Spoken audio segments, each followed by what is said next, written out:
Sir, my mom didn't wake up. The little girl whispered, her tiny hand tugging at Austin Beckett's janitor uniform. He looked down at 5-year-old Ellie Ashford, her blonde curls messy, her blue eyes filled with tears. It was 6 a.m., December 23rd, and the executive floor of Ashford Industries should have been empty. Austin's heart pounded. Ellie's mother was Victoria Ashford, the CEO, the woman who owned this entire 50-story building.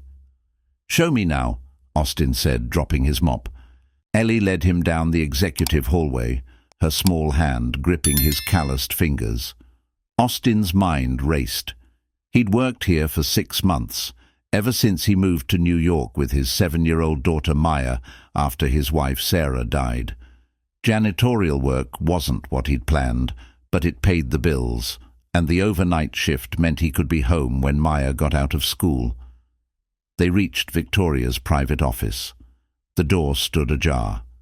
Austin pushed it open and saw her collapsed on the leather sofa, still wearing yesterday's burgundy business suit. Her skin was pale, her breathing shallow. Empty pill bottles lay scattered on the glass coffee table alongside an untouched glass of whiskey.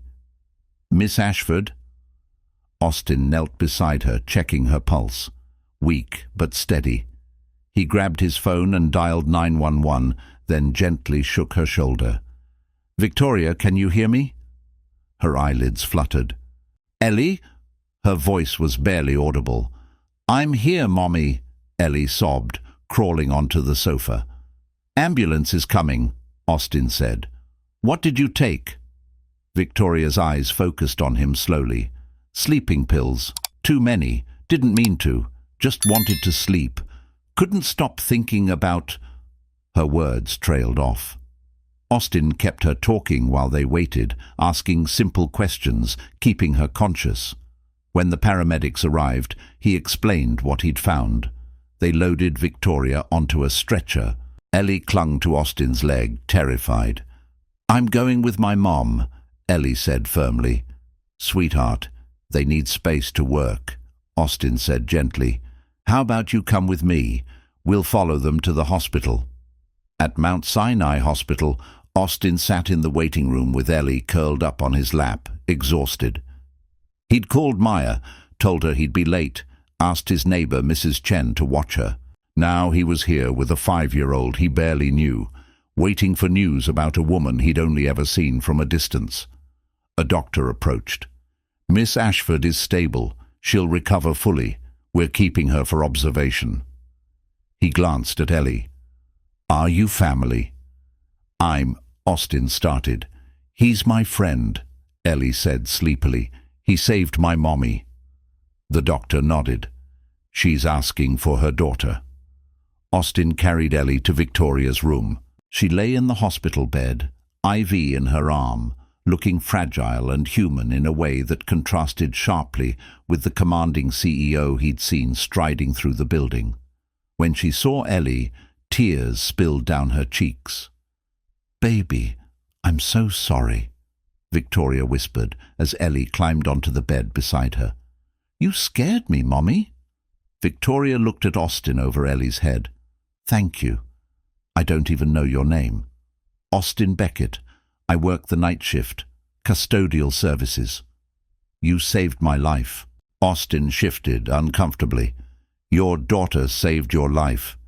She came and found help." Victoria stroked Ellie's hair, fresh tears falling. "I've been working so hard since my husband died 2 years ago, trying to prove I could run the company alone, that I didn't need anyone. I forgot what really mattered. Last night I just wanted to stop thinking, to sleep for once. I took too many pills without realizing." "It happens," Austin said quietly. "After my wife died, I had some dark nights too. If it wasn't for my daughter Maya, I don't know if I would have made it." Victoria met his eyes. "You understand." "Yeah, I do." The moment hung between them. 2 people who'd lost their spouses, both struggling to raise daughters alone, both trying to survive. A nurse entered. "Miss Ashford needs rest. You can visit tomorrow." Austin nodded. "Come on, Ellie. Let's let your mom sleep." "Will you be there when I wake up?" Victoria asked, and Austin realized she wasn't talking to Ellie. "If you want me to be." "I do." The next morning was Christmas Eve. Austin returned to the hospital with Maya, who'd insisted on coming. They brought coffee, donuts, and a stuffed reindeer for Ellie from the hospital gift shop. Victoria was sitting up, looking better, with Ellie colouring at the foot of her bed. "You came back," Victoria said when Austin entered. "Said I would." He introduced Maya, who immediately sat next to Ellie and started colouring with her. Over the next few hours, they talked, really talked. Victoria told him about the crushing pressure of running Ashford Industries alone, about the board members who questioned every decision, about CFO Richard Langford who'd been pushing to oust her and take control. She talked about her late husband Marcus, about the loneliness of the penthouse apartment where she and Ellie rattled around like ghosts. Austin told her about Sarah, about the car accident that killed her, about working 3 jobs to pay off medical debt, about finally landing in New York hoping for a fresh start.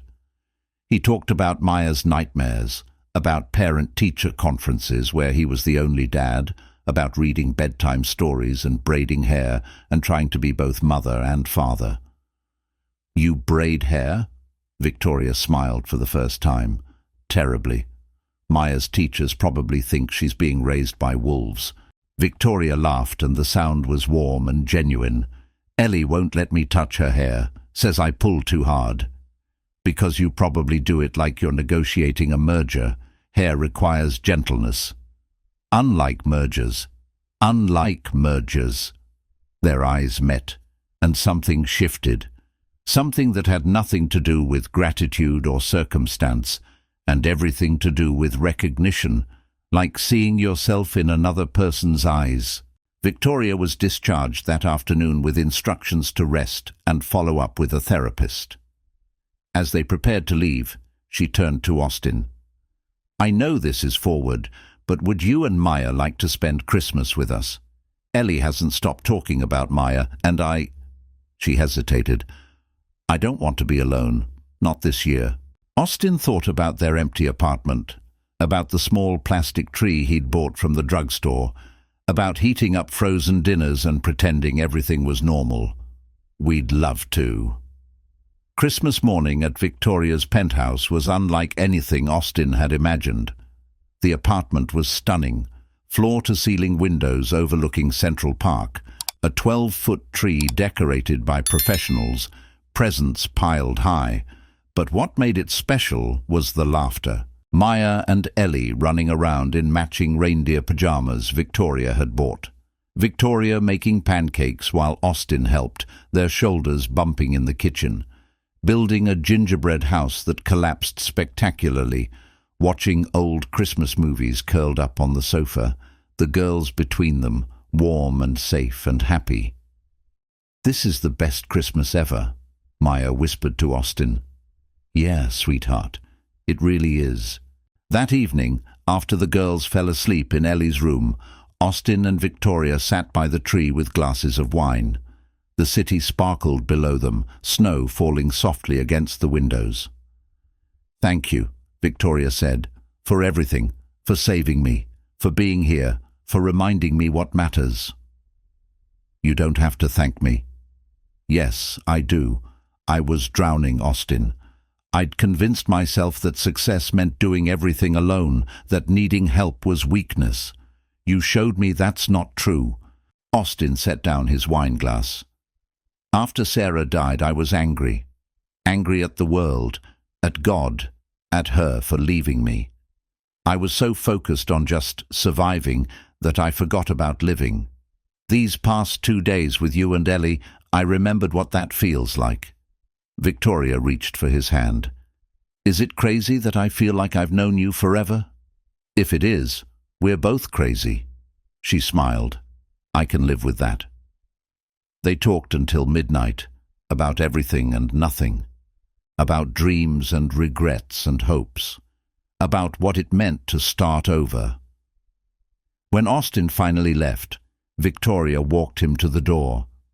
"I'd like to see you again," she said. "Not because you saved my life, because I like who I am when I'm with you." "I'd like that too." She kissed his cheek. "Merry Christmas, Austin Beckett." "Merry Christmas, Victoria Ashford." The next day, Austin's phone rang. It was Victoria, her voice tight. "Richard Langford just called an emergency board meeting. He's making a move to have me removed as CEO. Claims I'm mentally unfit after the hospital incident. Someone leaked it to the board." Austin's jaw clenched. "When's the meeting?" "Tomorrow, 10 a.m. I'll be there." "Austin, you can't. It's board members only." "Then I'll wait outside. You're not facing this alone." There was silence on the line. Then, quietly, "Thank you." The next morning, Austin stood outside the Ashford Industries boardroom in his best suit, bought years ago for Sarah's funeral. Through the glass walls he could see Victoria facing down 12 board members, Richard Langford smirking at the head of the table. Austin couldn't hear the words, but he could see Victoria's posture, straight and strong and defiant. The meeting lasted 3 hours. When the doors finally opened, Victoria emerged. Her eyes were red but fierce. She saw Austin and walked straight to him. "They voted to keep me," she said. 8-4. Richard is furious." Austin pulled her into a hug. "Of course they kept you. You're brilliant. He tried to paint me as unstable, claimed I was a liability, but I told them the truth, that I'd been struggling, that I'd made a mistake with medication, but that I was getting help, that hiding our struggles doesn't make us strong, acknowledging them does. That I was implementing new wellness programs for all employees, starting with executive leadership. That Ashford Industries would be a company that prioritized mental health." "What did they say?" "Half of them started crying. Turns out everyone's struggling with something. We just don't talk about it." Austin smiled. "You're changing things." "We're changing things," Victoria corrected. "Austin, I want to offer you a position, Director of Facilities and Employee Wellness. You'd oversee all building operations and develop programs to support employees. Full salary, benefits, office on the executive floor." Austin stared at her. "Victoria, I'm a janitor. You're a man who understands what it means to struggle and survive, who sees people, really sees them. That's worth more than any business degree." She paused. "And I'm not offering this because we're dating. I'm offering it because you're exactly what this company needs." "We're dating, aren't we?" Victoria smiled. "I mean, you did spend Christmas with me, met my family, saved my life. That's at least third date territory." Austin laughed. "Guess we skipped a few steps." "So what do you say? Take a chance with me?" He thought about Maya, about the future he could give her, about Victoria, about the way she made him want to be brave again, about second chances and new beginnings. "Yeah, let's do this." Austin's first day as Director of Facilities and Employee Wellness was terrifying. He walked into his new office on the 48th floor, floor-to-ceiling windows overlooking Manhattan, mahogany desk bigger than his old apartment's living room. His nameplate gleamed on the door. "Austin Beckett, Director." "Fake it till you make it," he muttered to himself. His assistant Jennifer, a sharp woman in her 50s who'd worked at Ashford for 20 years, appeared in his doorway. "Mr. Beckett, your 9 a.m. meeting with the department heads is in conference room A. I've prepared the briefing materials." "Thank you, Jennifer, and please call me Austin." She smiled. "Austin it is. For what it's worth, the custodial staff is thrilled about your promotion. They're saying maybe someone finally understands what they deal with." That first meeting was brutal. 10 department heads, most twice his age, staring at him with barely concealed skepticism. Richard Langford sat at the far end of the table, arms crossed, smirk firmly in place. "So," Richard said when Austin finished his introduction, "custodial to executive. Quite a leap. Tell us, What exactly qualifies you to oversee facilities operations for a 50-story building? Austin met his eyes. I've cleaned every inch of this building.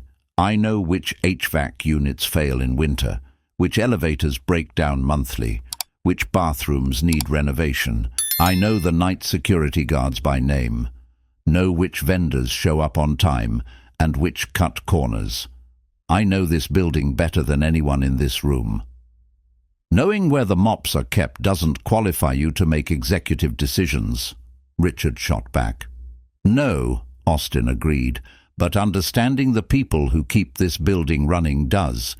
I'm not here to make decisions in a vacuum. I'm here to listen to the people doing the work, the ones who actually know what needs fixing. The facilities manager, a gruff man named Tom, who Austin had worked with on the night shift, spoke up.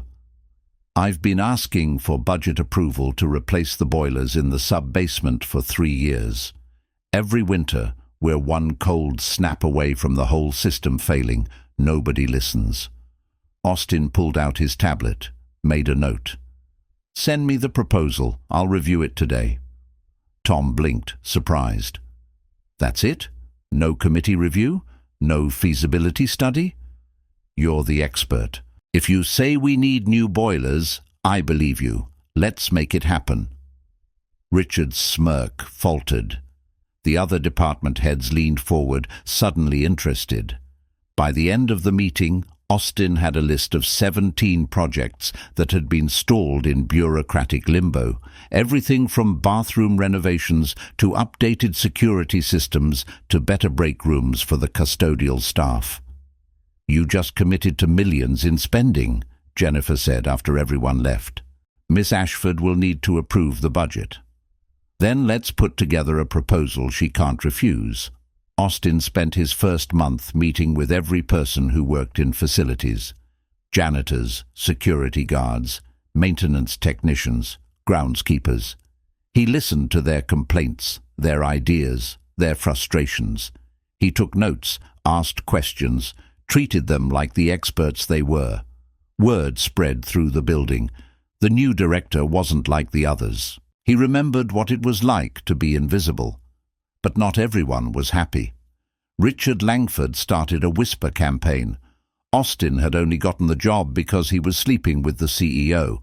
He was unqualified, in over his head, going to crash and burn. Victoria was making decisions with her heart instead of her brain. The company would suffer.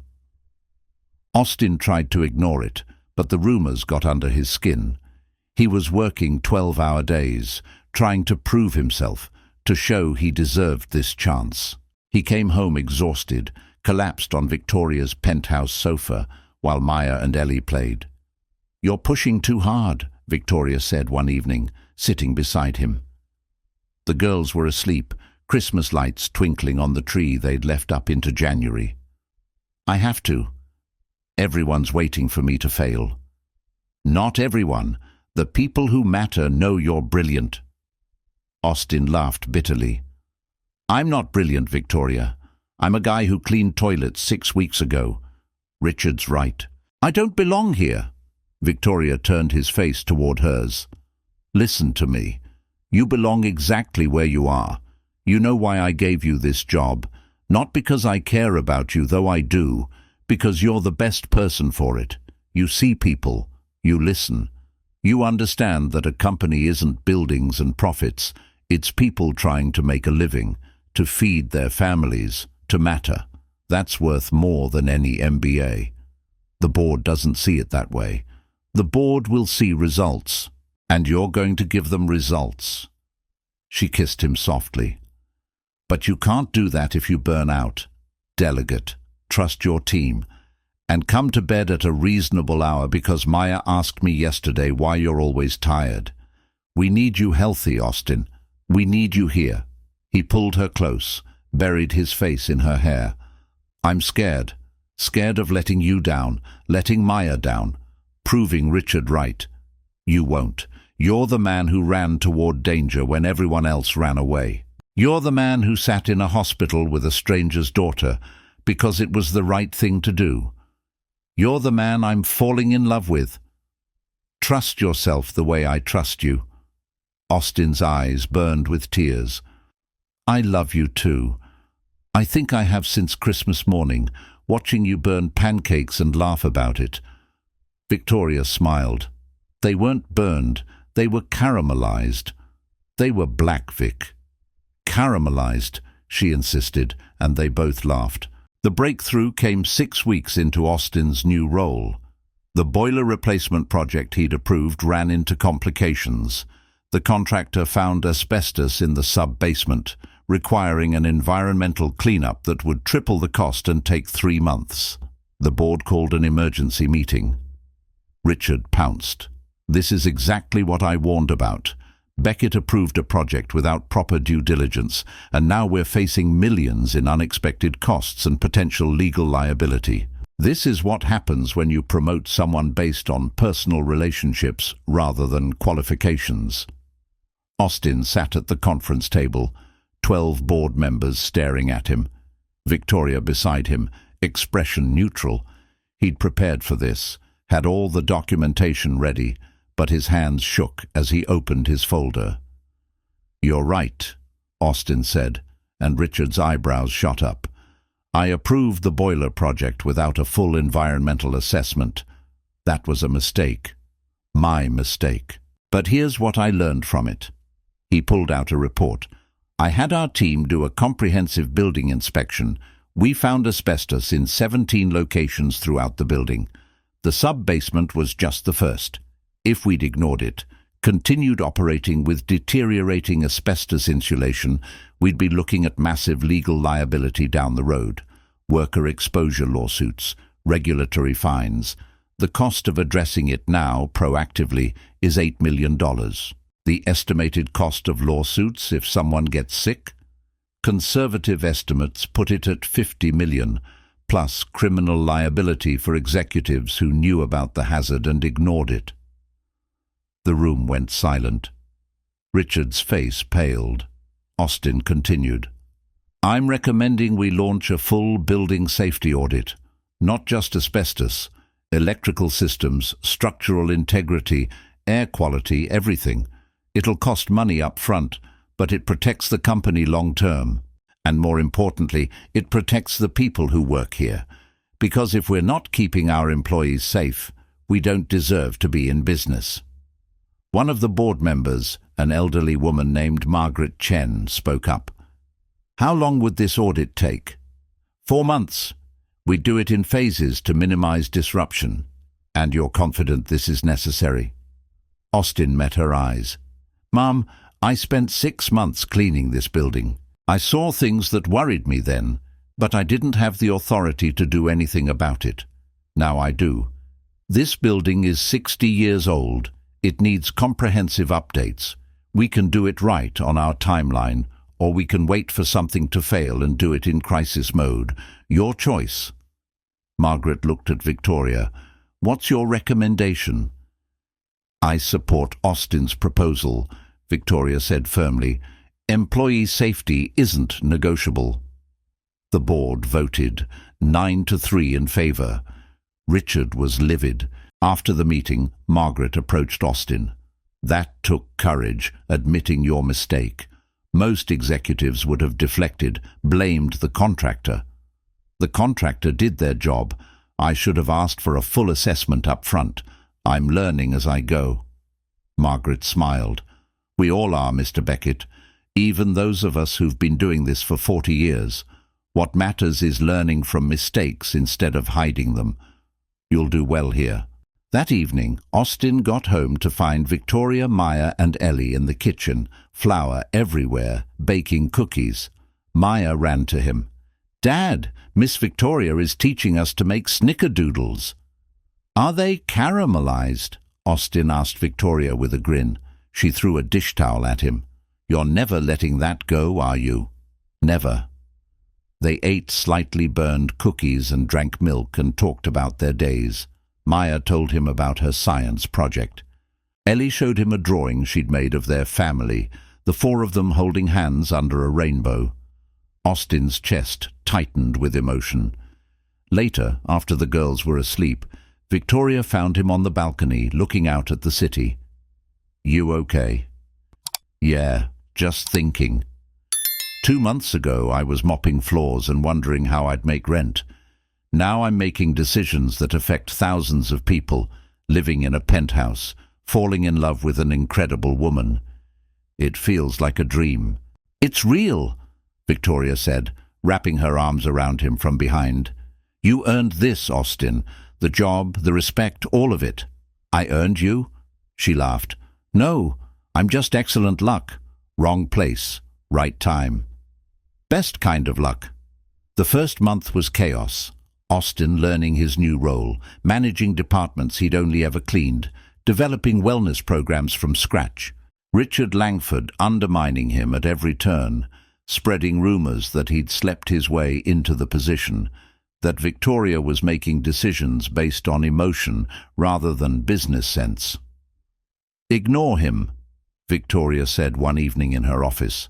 They were working late, Maya and Ellie doing homework in the corner. "Richard's been trying to take over since Marcus died. He can't stand that I'm succeeding without him. He's turning people against you." "Against us," Victoria corrected. "But we're stronger than he thinks." She was right. Over the next months, Austin's programs took hold.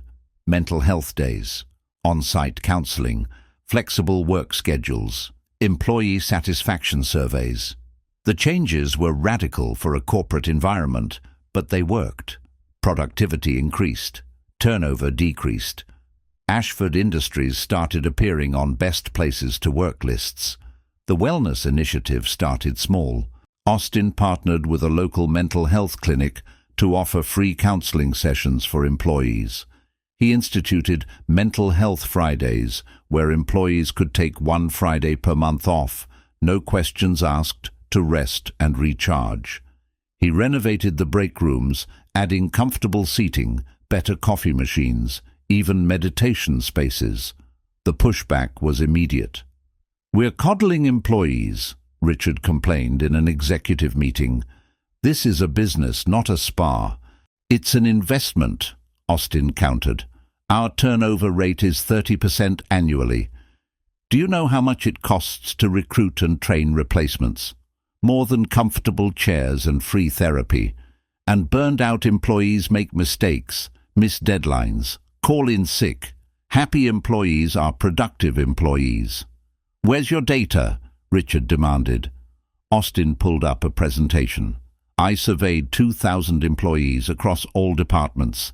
78% report feeling overworked. 62% say they've considered quitting. 49% say they or someone they know has struggled with mental health but didn't seek help because they feared it would affect their career. We're hemorrhaging talent because we treat people like machines." Victoria leaned forward. "What are you proposing?" "A 6-month pilot program.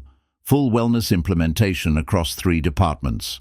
We measure productivity, turnover, sick days, employee satisfaction. If it doesn't work, we scrap it. If it does, we expand company-wide." The board approved it, though Richard voted against it. Austin threw himself into the work, partnering with HR, meeting with department managers, listening to employees. He learned that the custodial staff worked split shifts that destroyed their sleep schedules, that single parents struggled with rigid 9 to 5 hours, that the customer service team dealt with constant abuse from clients with no support or decompression time. He made changes, consolidated custodial shifts so workers had consistent schedules, implemented flex time for parents, brought in counselors for the customer service team, and gave them authority to end abusive calls without penalty, added lactation rooms for nursing mothers, made the building more accessible for disabled employees. Word spread. Employees who'd worked at Ashford for years, who'd felt invisible and disposable, suddenly felt seen. They started approaching Austin in elevators, in hallways, thanking him, telling him stories about how the changes had improved their lives. One afternoon, a woman named Maria from accounting stopped him. "Mr. Beckett, I just wanted to thank you. The flex time policy, It means I can take my daughter to her chemo appointments without using all my sick days. It means I'm there when she needs me. You gave me that gift." Austin's eyes stung. "How's your daughter doing?" "She's fighting.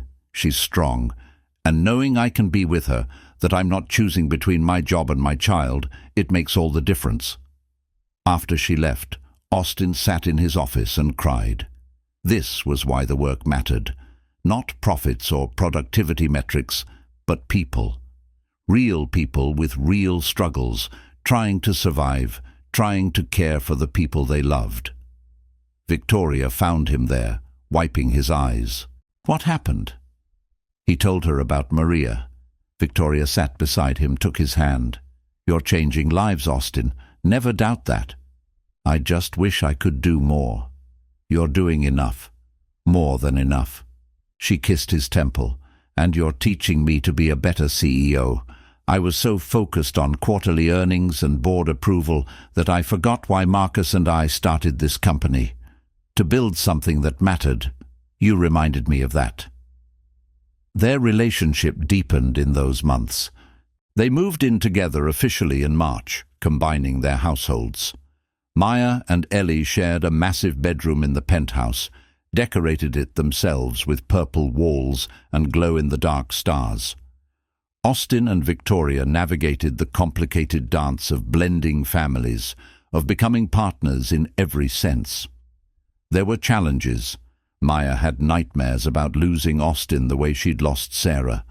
Ellie acted out, testing boundaries, afraid Victoria would choose Austin over her. They went to family therapy, learned to communicate, to reassure the girls that they were all in this together, that love didn't divide, it multiplied. One Saturday morning, Austin taught both girls to make his wife Sarah's famous cinnamon rolls. Maya was quiet, emotional. "Mom used to make these on weekends," she said softly. "She did," Austin agreed. "And she'd want you to keep making them, to remember her and celebrate her and share her recipes with people who love you." "Is it okay that I love Miss Victoria?" Maya asked, tears in her eyes. "Does that mean I don't love Mom?" Austin knelt beside her. "Sweetheart, love isn't a limited resource. Loving Victoria doesn't take anything away from your mum. Your heart is big enough for both. And your mum, wherever she is, wants you to be happy. She'd like Victoria." "You think so?" "I know so, because Victoria makes you laugh, takes care of you, loves you like her own. That's what your mum would want for you." Maya hugged him tight. Ellie joined the hug, then Victoria. They stood in the kitchen, flower-covered and crying, holding each other. A family built from loss and hope and the courage to love again. Austin and Victoria's relationship deepened. Quiet dinners after board meetings, weekend trips with the girls.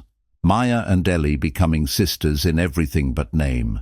Stolen kisses in empty hallways, learning each other's rhythms and routines, building something real and lasting. They had their first real fight in April. Austin had been working 18-hour days preparing for a board presentation on expanding the wellness programs company-wide. He missed Maya's school play, forgot to pick up Ellie from dance class, snapped at Victoria when she asked him to take a break. "You're doing it again," Victoria said one night, her voice tight. "Pushing yourself to exhaustion, trying to prove you're good enough. I have to be good enough. This presentation determines whether we expand the programs or kill them. Richard's been collecting every mistake I've made, every complaint, building a case against me. If you fail, we try something else. But you won't fail, Austin. You never fail when it matters. What you will do is burn out, push away the people who love you, and end up exactly where I was on that sofa. Is that what you want? Of course not. Then stop. Delegate. Trust your team. And for God's sake, take a day off. The girls miss you. I miss you. We moved in together so we could be a family, but you're never here." Austin's defenses rose. "I'm doing this for us, For Maya's future, so I can provide. We don't need you to provide, Victoria interrupted. We need you to be present. Maya doesn't need a bigger apartment or expensive vacations. She needs her dad at her school play. Ellie doesn't need another toy. She needs you to show up for dance recitals. And I don't need a boyfriend who works himself to death. I need a partner who remembers we're on the same team. The words hit him like a slap. You're right. I'm sorry. I'm so afraid of losing this, of losing you. Victoria's expression softened. You're not going to lose me, but you might lose yourself if you keep going like this. Remember what you told me in the hospital, that Sarah's death taught you the difference between surviving and living. You're surviving again, Austin. I need you to live. He pulled her close. I'm sorry. I'll do better. I'll take this weekend off, spend it with you and the girls, and I'll talk to my team about delegating more. That's all I ask. We're in this together. Let me help carry the weight. The board presentation went better than Austin hoped. He showcased the pilot program results. Productivity up 23%, turnover down 41%, sick days reduced by half. Employee satisfaction scores had skyrocketed. Even better, the story had caught media attention. Business magazines were writing about Ashford Industries' innovative approach to corporate wellness. Recruiting was easier because people wanted to work there. These results are remarkable, Margaret Chen said. I move to approve company-wide expansion of the wellness programs, with Mr. Beckett given full authority over implementation and a budget increase to support it. The vote was 10-2. Only Richard and his ally voted against it. After the meeting, Richard cornered Austin in the hallway. Don't get comfortable. You got lucky with this pilot program. But luck runs out, and when it does, when you inevitably screw up, I'll be there to remind everyone that you're just a janitor playing dress-up. Austin met his eyes calmly. You know what, Richard? You're right. I am just a janitor. A janitor who saw problems and fixed them, who listened to people you ignored, who built something that works because I understand what it's like to struggle. You can spend your energy trying to tear me down, or you can spend it actually helping this company. Your choice. He walked away, leaving Richard fuming, and Austin and Victoria's relationship deepened. Quiet dinners after board meetings, weekend trips with the girls, Maya and Ellie becoming sisters in everything but name, stolen kisses in empty hallways, learning each other's rhythms and routines, building something real and lasting. 6 months after that Christmas, Victoria called Austin to her office. Close the door. He did, concerned by her serious expression. What's wrong? Richard Langford is leaving. He submitted his resignation this morning. Why? Because the board offered me a contract extension. 5 years as CEO, with full authority over executive appointments. He knows he'll never have the power he wants as long as I'm here. Victoria's smile was fierce. We won. Austin pulled her close. You won! This was all you! No, this was us. She kissed him softly. I couldn't have done this without you. You reminded me why I do this work, who I'm doing it for. The employees. Our family. Victoria pulled back slightly. Austin, I know it's fast. I know we've only been together 6 months, but I love you. I love Maya. I love the life we're building together, and I want to make it official. Austin's heart pounded. Are you asking you to marry me? Yes. Victoria smiled. I know it's not traditional, but nothing about us has been traditional. We skipped dating and went straight to life or death. We moved in together after 3 weeks because the girls insisted. We restructured a Fortune 500 company around wellness principles. Why not skip the part where we pretend we're not sure about this? Austin laughed, tears in his eyes. You're serious. Completely. Marry me, Austin Beckett. Let's make this family official." He kissed her, deep and certain. Yes, absolutely yes. They told the girls that night. Maya and Ellie screamed so loud the neighbors complained. They jumped on the bed, dancing and laughing, already planning the wedding. "Can we both be flower girls?" Ellie asked. "Can we wear matching dresses?" Maya added. "Can we have a chocolate fountain?" they asked in unison. Austin and Victoria laughed, holding each other, watching their daughter's joy. "Yes to all of it," Victoria said. "This is your wedding too. We're all choosing each other." The engagement announcement caused a stir at Ashford Industries. Most employees were thrilled, the ones whose lives Austin had changed, who saw him and Victoria as proof that good things happen to good people. But the gossip intensified. Richard's whisper campaign went into overdrive. The janitor was marrying the CEO. It was a fairy tale, sure, but also inappropriate. A conflict of interest. What would the board think? Victoria addressed it head-on at the next board meeting. "I want to talk about my engagement to Austin Beckett. I know there are concerns about conflicts of interest, about optics, about whether our relationship affects my judgment. So let me be clear.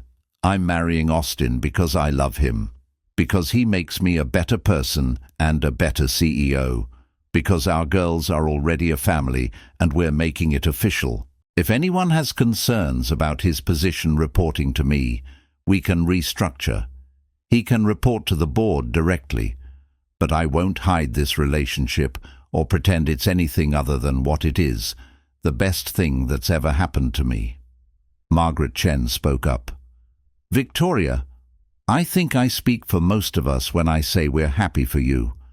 Your relationship with Austin doesn't affect your performance.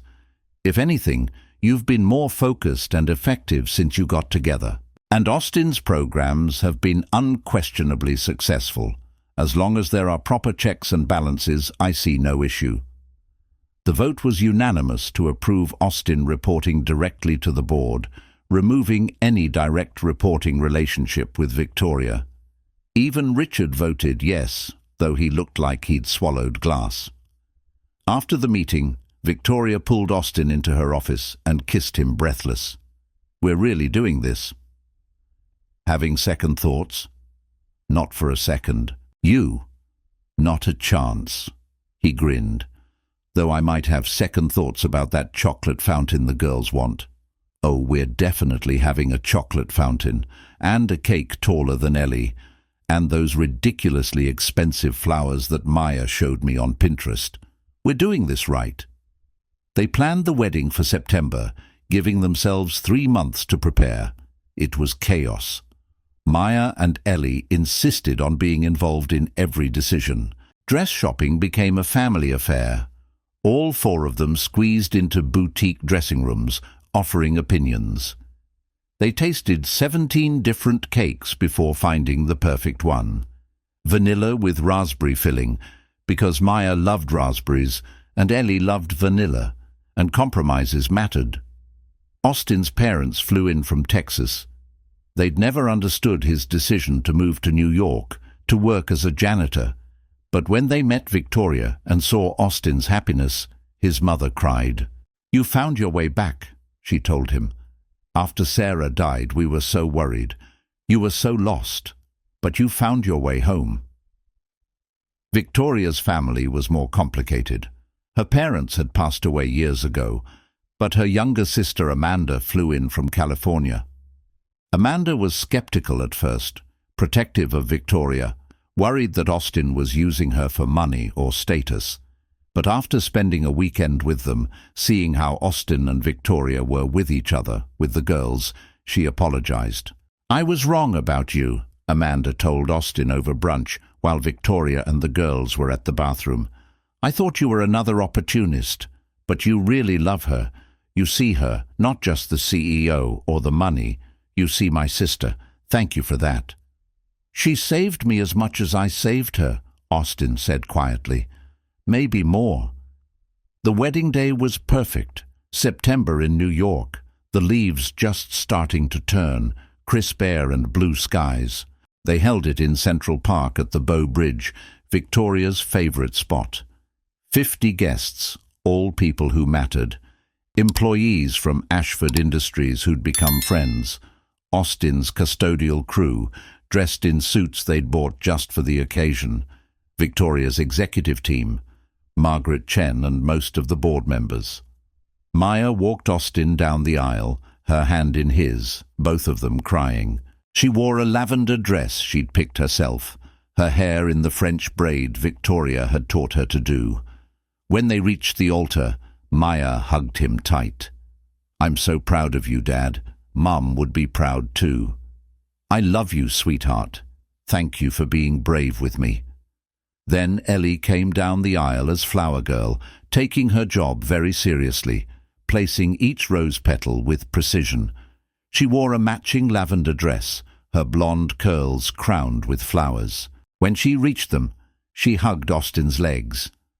"I'm glad you're going to be my real dad now." Austin's heart swelled. He knelt down.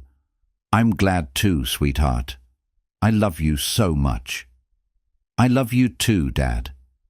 Then Victoria appeared, and Austin forgot how to breathe. She wore a simple cream dress, elegant and understated, her dark hair loose around her shoulders. No veil, no train, just Victoria, looking radiant and happy and beautiful. She'd insisted on walking herself down the aisle. "I'm not being given away," she'd said. "I'm choosing. I want everyone to know I'm choosing this." She reached Austin, took his hands. "Hi. Hi yourself. You're stunning." "You're not bad yourself," she teased. He wore a navy suit, no tie, exactly what she'd requested. Casual but elegant, comfortable but special. The ceremony was short and personal. They'd written their own vows. Victoria went first, her voice strong and clear. "Austin Beckett, 6 months ago I was drowning. I'd convinced myself that strength meant isolation, that asking for help was weakness. You proved me wrong. You showed me that real strength is vulnerability, that family isn't something you're born into, it's something you build. You taught me to laugh again, to hope again, to believe that second chances are real. I promise to love you fiercely, to support your dreams, to show up even when it's hard, to be your partner in all things. I promise to love Maya as my own, to raise our girls together with compassion and joy. I promise to remind you that you're enough, exactly as you are, every single day. I choose you, Austin, today and every day." Austin wiped his eyes, took a shaky breath. "Victoria Ashford, I came to New York broken. I'd lost my wife, my career, my sense of purpose. I was surviving, not living. You reminded me what it meant to be alive. You showed me that love isn't about replacing what we've lost. It's about being brave enough to build something new. You made me believe in myself again, in a future I'd stopped imagining. I promise to see you, really see you, not just the CEO, but the woman who burns pancakes and cries at commercials and loves our girls with everything she has. I promise to be present, to show up, to share the weight instead of carrying it alone. I promise to make you laugh, to hold you when you cry, to love Ellie as my own. I promise to choose you every day in big ways and small. You saved my life, Victoria. Now let me spend the rest of mine showing you what that means." There wasn't a dry eye in the crowd. The officiant declared them married. They kissed as their daughters cheered and guests applauded, and Central Park sparkled around them, full of possibility and hope. The reception was at a restaurant overlooking the park, casual and warm. They had the chocolate fountain, which was a massive hit with kids and adults alike. They cut the cake together, fed each other bites while everyone laughed. Austin's former custodial supervisor gave a toast about how Austin had been the best janitor he'd ever managed, and now look at him, marrying the boss. Victoria's CFO, Richard's replacement, toasted to second chances and brave choices. Maya and Ellie gave a toast together. "When Dad first told me about Miss Victoria, I was scared, Maya said. I thought she'd try to replace my mom. But she didn't. She loved me and let me love my mom too. She made our family bigger. Ellie continued. When Mum told me about Austin, I thought he'd take her away from me. But he didn't. He gave me a sister and made our family whole. We're lucky to have them.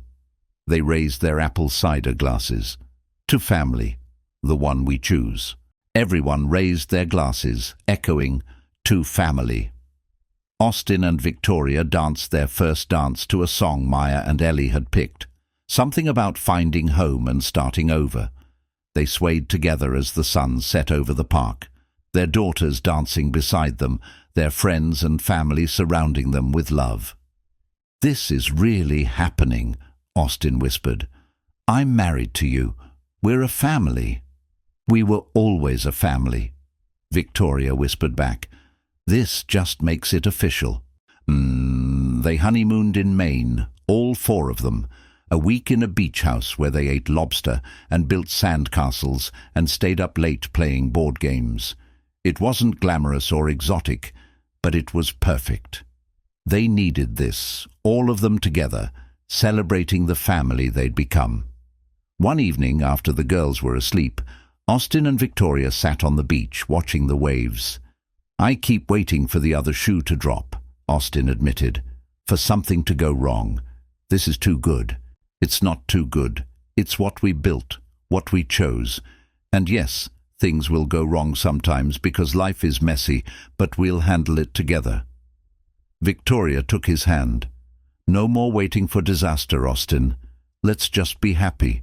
He kissed her, tasting salt and promise. Okay, let's be happy. They returned from Maine refreshed, ready to build their life together.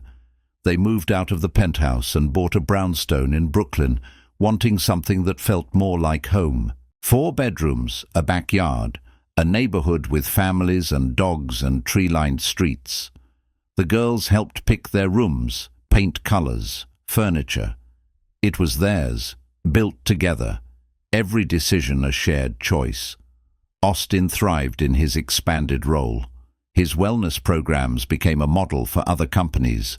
He was invited to speak at conferences, to consult with Fortune 500 CEOs about changing corporate culture. He wrote articles for business journals about the importance of seeing employees as people, not resources. The janitor who'd become a director was now a thought leader, proving that sometimes the people closest to problems have the best solutions. Victoria flourished too. With Austin's support, she'd found balance. She still worked hard, still cared deeply about Ashford Industries, but she left at 6 p.m. most nights. She attended Maya's soccer games and Ellie's dance recitals. She took real vacations, trusted her team, delegated responsibilities. The company thrived under her renewed leadership, posting record profits while maintaining the highest employee satisfaction scores in the industry. Their first year of marriage had challenges. Blending families was messy. Maya struggled with jealousy when Victoria and Ellie had mother-daughter moments.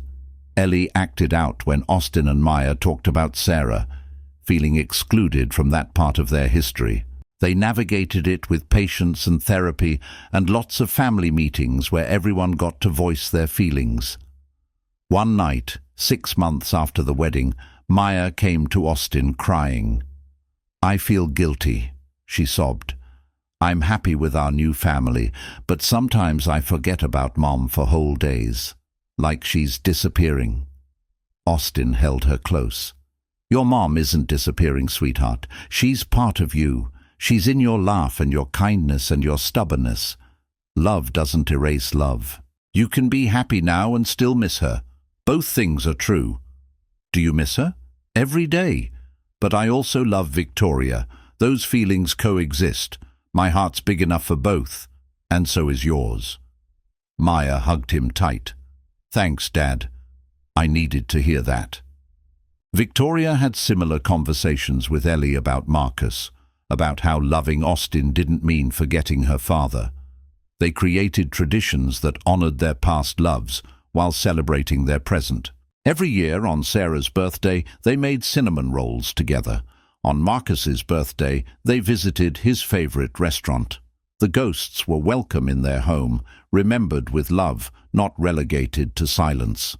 The girls bonded deeply. Maya taught Ellie to ride a bike and helped her with homework.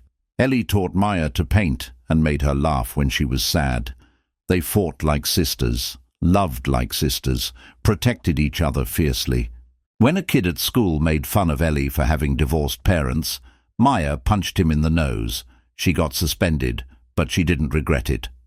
"Violence isn't the answer," Austin told her in the principal's office. He said mean things about our family. "I know, and I appreciate that you defended Ellie. But next time, use words. Tell a teacher, 'You're stronger than your fists, Maya.'" Victoria added, "Though for the record, we're not mad you stood up for your sister. We're proud. Just use better judgment next time." The principal stared at them. "You're not going to punish her?" "She's already suspended," Austin said. "She knows violence was wrong, but she was protecting family. That matters. We'll have a long talk about better ways to handle it, but we're not going to shame her for having a good heart." In the car, Maya hugged both of them. "Thanks for not being mad." "We're always on your side," Victoria said, "even when you make mistakes. That's what family means." Year 2 brought new challenges. Austin was offered a position as Chief People Officer, overseeing all human resources and organizational culture for Ashford Industries. It was a massive promotion with commensurate responsibility. He agonized over the decision, afraid of failing, of overreaching. "You're ready," Victoria told him. "I've watched you transform this company. You've earned this." "What if people say you're just giving it to me because we're married?" "Then they're wrong. I'm giving it to you because you're the best person for the job. And Austin, you need to stop waiting for permission to be great. You're allowed to succeed. You're allowed to take up space. You're allowed to want things and go after them. Stop apologizing for being good at what you do." Her words resonated. Austin accepted the position. He restructured HR, eliminated policies that punished employees for being human, built systems that supported people through life's challenges. Parental leave, flexible work arrangements, mental health resources, career development programs. Ashford Industries became known as a place where people mattered, where you could have a career and a life, where struggling didn't mean failing. Meanwhile, Maya and Ellie grew. Maya turned 13, all attitude and opinions, testing boundaries. Ellie turned 11, creative and sensitive, navigating friendships and identity. Austin and Victoria parented them together, united front, shared decisions, equally invested in both girls' lives. One Saturday, Maya asked to talk to them privately. She sat on the couch, nervous. "I want to legally change my last name to Beckett Ashford, like Ellie. So we match. So everyone knows we're really sisters." Austin's eyes filled with tears. "Are you sure? Your mum's name is still part of me, but so is this family. I want my name to show that. Is that okay?" Victoria reached for her hand. "It's more than okay, sweetheart. We'd be honored." They made it official on the anniversary of Austin and Victoria's wedding. Both girls became Beckett Ashfords, their names reflecting the family they'd chosen and built together. Year 3 brought unexpected joy. Victoria discovered she was pregnant. Neither of them had planned it, both thinking their family was complete, but the news filled them with happiness, tinged with fear. They were older now. Their girls were growing up. Starting over with a baby felt daunting. "We can do this," Austin said, his hand on Victoria's still flat stomach. "We've already done the impossible. What's one more miracle?" Maya and Ellie were ecstatic. They argued over names, painted the nursery together, read pregnancy books cover to cover. When baby James Marcus Beckett Ashford arrived in December, exactly 1 year after that first Christmas, it felt like the universe coming full circle. "Look at that," Austin whispered, holding his newborn son while his daughters peered over his shoulders and Victoria rested in the hospital bed. "We started with 4, now we're 5. "Our family keeps growing," Maya said softly, touching James's tiny hand. "Because love multiplies," Ellie added. "That's what you guys always say." Victoria smiled, exhausted and happy. "Exactly right, sweetheart." Parenting a baby in their 40s while raising teenagers tested them. Sleepless nights while Maya dealt with teenage drama. Diaper changes while helping Ellie with middle school homework. Austin and Victoria tag-teamed, supported each other, found humor in the chaos. Their older girls stepped up, helping with James, learning responsibility and compassion. One afternoon, Austin found Victoria crying in the nursery while James napped. "What's wrong?" "Nothing. Everything. I'm just so grateful. 5 years ago I was ready to give up. Now I have this beautiful, messy, chaotic life. 3 kids, a husband who loves me, a career that matters. I keep thinking I don't deserve it." Austin sat beside her, wrapped an arm around her shoulders. "You do deserve it. We both do. We fought for this, Victoria. We chose to be brave when it would have been easier to stay broken. This is our reward." She leaned into him. "I love you so much." "I love you too. Now come on, James will be up soon and we need to get dinner started. I think it's your turn to burn something." She laughed through her tears. "It's called caramelizing." 5 years later, Ashford Industries had transformed into an industry leader in corporate wellness, featured in Harvard Business Review case studies.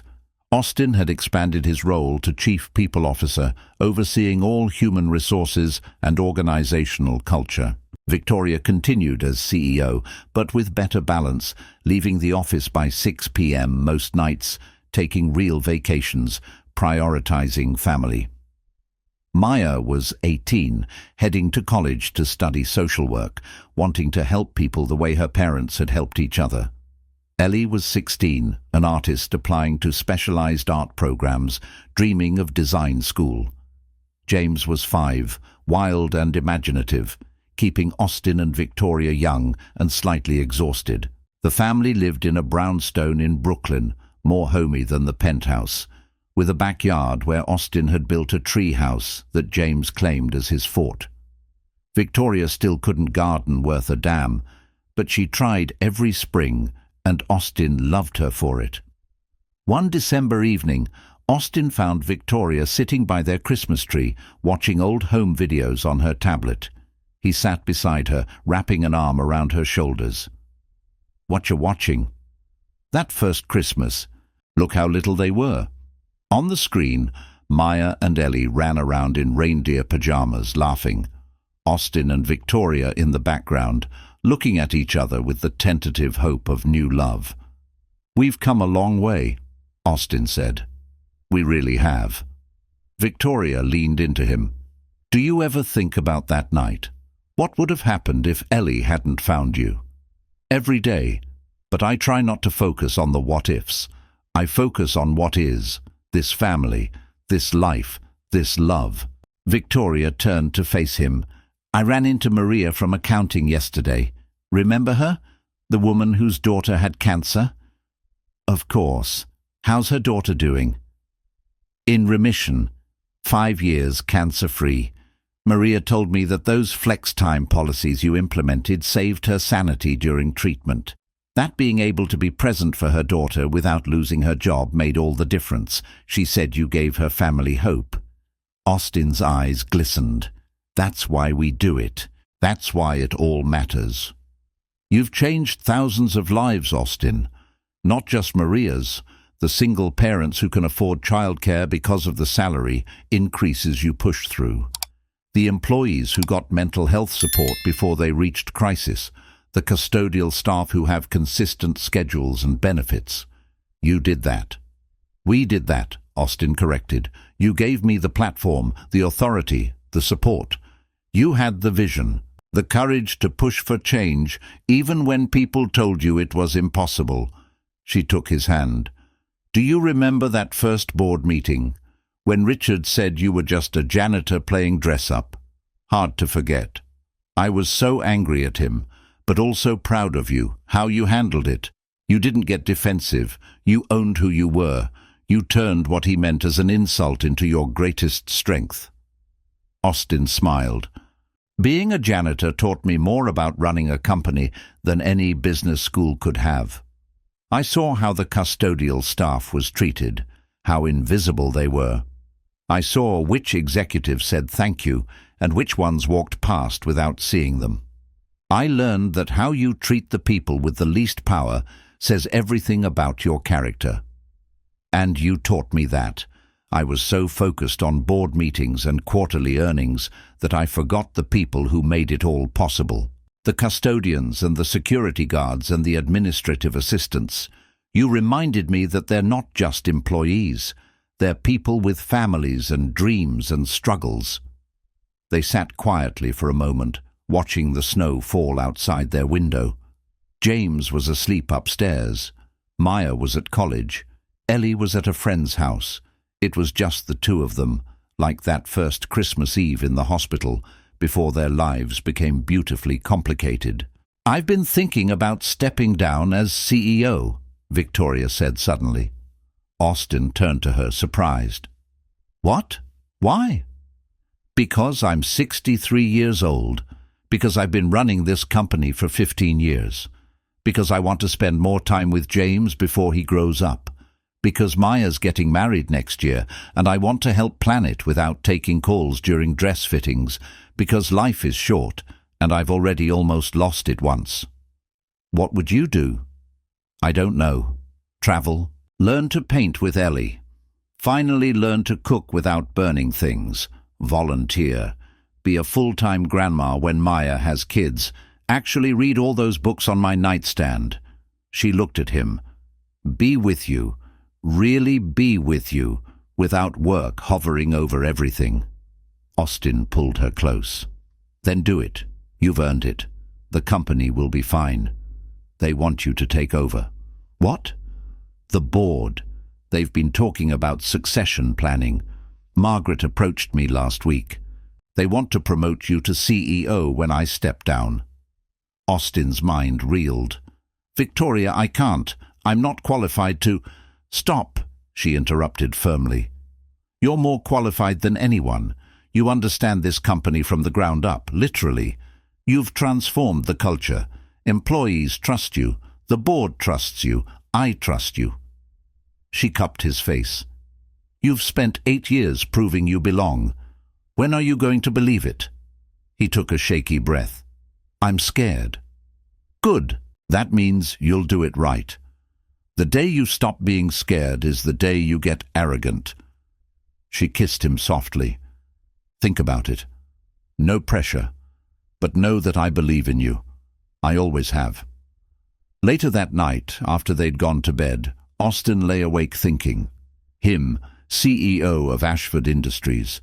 The janitor who'd mopped these floors now running the whole company. It felt impossible. It felt terrifying. It felt right.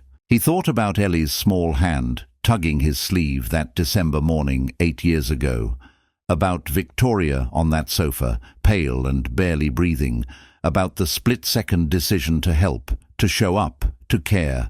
That one moment had changed everything, had given him this life, this family, this impossible, beautiful second chance.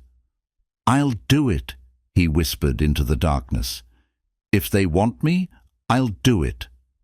Victoria stirred beside him. I know you will, and you'll be amazing. And we've come a long way, Austin said. We really have. Victoria leaned into him. Do you ever think about that night? What would have happened if Ellie hadn't found you? Every day. But I try not to focus on the what-ifs. I focus on what is, this family, this life, this love. Victoria turned to kiss him. Best accidental overdose of my life, That's dark, Vic. But accurate. She smiled. You know what Ellie told me yesterday. She said she barely remembers the time before you and Maya. That this has always been her family. Austin's eyes grew misty. Maya said something similar, that she used to be sad all the time, but now she forgets to be sad because she's too busy being happy. We did good, didn't we? Taking that chance. We did great. Outside, snow began to fall, dusting their Brooklyn street with white. Inside, their daughters were baking cookies in the kitchen, music playing, laughter echoing.